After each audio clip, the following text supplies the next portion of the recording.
And breaking right now, hearing from the Colorado family suffering at the site of the Golden Arches. The 88-year-old patriarch of their family dead from the McDonald's E. coli outbreak, linked to those slivered onions on the quarter pounder. He was a Marine veteran, a husband, a father, a grandfather, and a great-great-grandfather. He is the only person to die from this tragic outbreak, which has now spread to more than 90 people across the country since it started in Mesa County. In all, 29 people in Colorado have gotten sick. Your investigator, Karen Morfitt, has been following this outbreak from the start. Karen was born and raised on the Western Slope, and her family still lives in Delta. Yeah, so when she found out that the epicenter of this outbreak is just 50 miles from her hometown, she was devastated, and she too wanted answers. Tonight, she is getting them from the family of the man who died.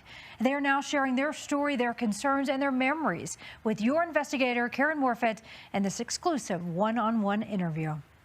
The family here in Mesa County says they've had years taken from them because of this outbreak. That up until their loved one got sick from eating a quarter pounder from McDonald's, he was planning future trips and playing with his great-grandchildren on the playground. All in all, my dad was a loving person. He was compassionate. If he needed to be stern, you didn't want to be on that side.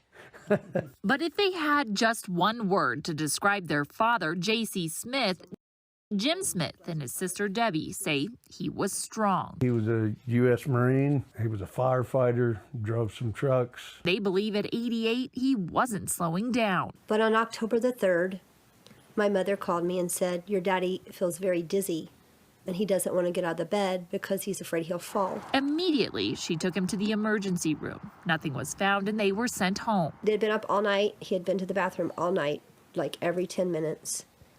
And he had the bloody diarrhea and he was so weak.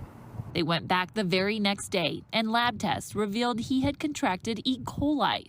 He was treated and 4 days later released, but not before answering questions for the Mesa County Health Department. She just asked me where were some places my parents ate because there was some type of outbreak and they were trying to investigate, but they were not going to say where yet. They visited a McDonald's near their home 3 times in the weeks before and once again after he was released from the hospital. Both ordered quarter pounders, but her mother, Doris, wasn't a fan of onions. And I raked mine off and gave some to him, and I feel guilty now because I gave him some onions. Weeks later, the CDC is zeroing in on the onions as a source of a nationwide E. coli outbreak. She didn't tell me to tell them not to go out to eat anymore. You know, no one was reporting that. The family says his symptoms only got worse and he was admitted to the hospital again. It was very hard. I would hold his hand and pray and tell him just try to rest, try to rest.